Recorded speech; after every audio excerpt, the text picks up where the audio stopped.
Shape Up with Body and Soul. Time to shape up indeed. Welcome into Body and Soul, your daily health check on 938 Live. Daniel Martin here. And it is, of course, time for the health series on chlorella. Right here on Body and Soul. We've heard so much about why it's unique and how it really is a superfood. It is a naturally occurring algae, and it really has a wonderful role to play in your diet and healthy lifestyle. So many of you have been calling through with questions about, for example, where can I get it and how can I use it? How can I spell it even? Let me spell it out for you, okay, guys? It's spelled CHLORELLA. CHLORELLA. It's naturally occurring. Think of it as a vegetable even. You can get it in pill format nowadays to make it easier for you to consume. And today we're talking about what goes into the growth and cultivation of chlorella, because so many of you have had questions about, where it comes from, how do we grow it, what's going on with this algae. Let's find out in today's Body and Soul. My guest on the program, as always, joining me on the entire series is Associate Professor Haresh Kumar, who's from the Faculty of Medicine at Masa University College in KL, Malaysia. Dr. Haresh has a background in the areas of research in microbiology, medical science, and nutrition. This edition of Body and Soul is brought to you by abeilledor Chlorella. For more information, please call this number. If you have any questions about chlorella, how it works, how much to consume and whatnot, get through to 6339 5045 6339 5045. Dr. Haresh, welcome back to the program. Hello, Singapore. Hi.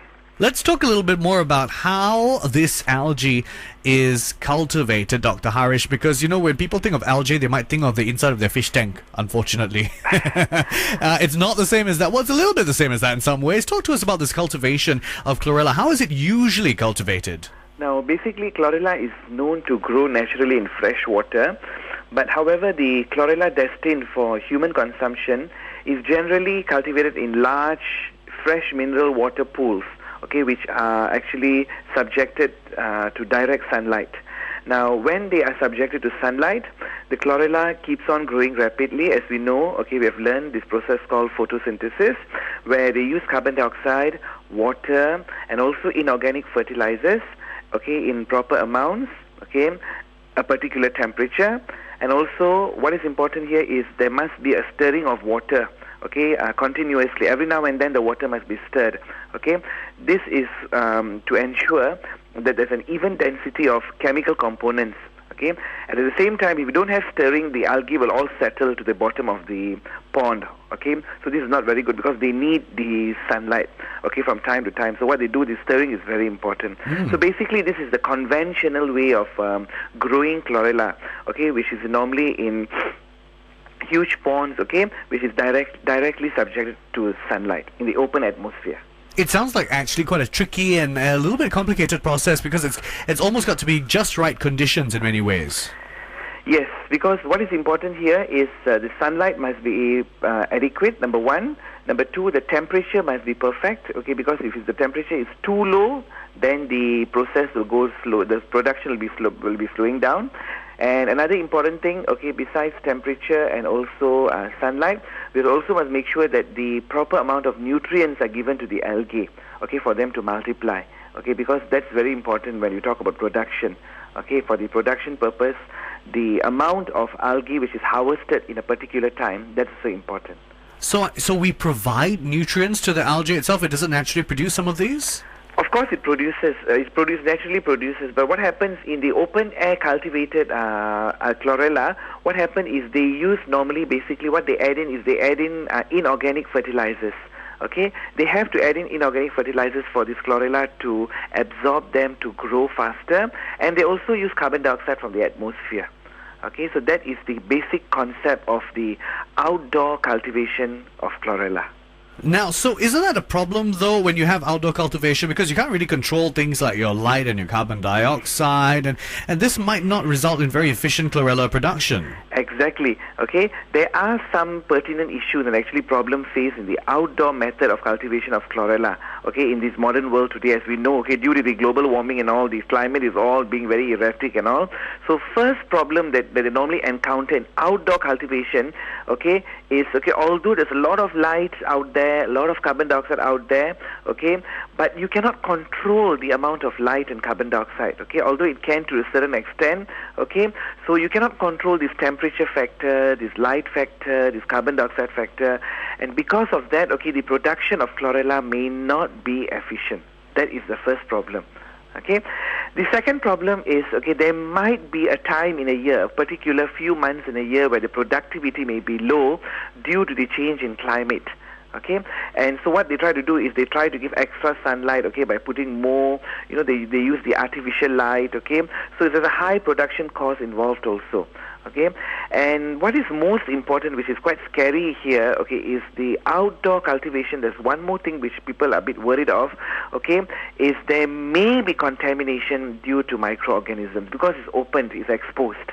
Okay, so we do not know what is out there, okay, what is growing, what is in the air, okay, all kinds of pollutants, microorganisms, okay, they may, okay, settle into the pond, okay, and they may be incorporated into the chlorella cells, which may be later be consumed by human beings. So this is a bit, some people are worried about this. They're always worried about the microorganisms contamination and also the pollutant contamination in the cells of chlorella. Absolutely. In outdoor cultivation. That is something we're all concerned about because we're putting something into our body. We want to make sure it's pure and clean, of course, in as many ways as possible. So how do we get around this problem? We're going to find out more and as we discover about how chlorella is actually cultivated for consumption on today's healthy edition of Body and Soul. Stay with me, Daniel Martin, and my guest on the program. Just ahead, we continue on 938 Live.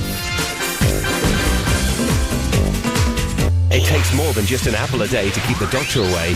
Shape up with Body and Soul. It's our health series on chlorella, and today we're finding out more about how chlorella is actually cultivated. We've got so many questions about that, you see. Everybody's like, is this the same algae that's in my fish tank? Well, it is an algae, but I don't want you to scrape things out from your fish tank, okay? It's quite different altogether. And my guest on the program is helping us understand that. He has a background in the areas of research in microbiology, medical science, and nutrition. Dr Haresh Kumar joins us from the Faculty of Medicine, Masa University College in KL, Malaysia. Now, Dr. Haresh, you were saying of course, earlier in our last segment that a concern with the outdoor cultivation method is, impurities getting in and things and factors that we can't control that might actually lead to mass consumption problems. I mean, this is a very real concern. So, technically speaking, if we don't control the conditions, there could be impurities that get into the algae that we consume? Exactly, okay, exactly. There may be, okay, because sometimes there may be some slight defect, okay, in the quality control. So what happens is there may be some pollutants, okay, which end up in this algae, okay, and then these pollutants eventually end up in the human's body. Okay, the problem is some of these pollutants may be non-biodegradable and they actually accumulate in the human's body. That is the scariest part, actually. It is indeed. So how do we get around it, Dr. Haresh? So now there is another alternative. Okay, the best alternative here that we have is what we do is we cultivate chlorella in a controlled manner, in a safe manner. Okay, so what they did was, okay, to solve this problem in outdoor cultivation, okay, and they realized that, okay, that mass production is very important, to control the amount produced is very important, so they developed something called a pure cultivation method, which is actually called the heterotrophic indoor cultivation method. Okay, so this is a new method called the heterotrophic indoor cultivation method. Now, this method basically uses sealed tanks, huge aluminium tanks, okay, which are sealed, okay, and this was actually introduced by the Yakult Central Institute, okay, Dr. Minora Shirota. This was back in 1964, actually, okay, it's close to about 45 years or more, okay. They started this new method, okay, and then what they did, they realized that they could actually start to control the parameters such as the amount of sunlight, okay, the temperature and everything. So what happened is this is the first time where they actually came up with a system where the parameters, okay, such as temperature, moisture content, amount of nutrients, everything could be controlled, okay, and this is what they call the heterotrophic tank cultivation system and indoor cultivation system. Wow, how is this method superior and making it safer for you to consume chlorella? Well, we're going to find out more just ahead with my guest on the series. This is, of course, your ongoing chlorella series on Body and Soul as we find out what is so unique about chlorella, which is, of course, a naturally occurring algae. We continue just ahead. This edition of Body and Soul brought to you by abeilledor Chlorella. For more information, please call 6339 5045.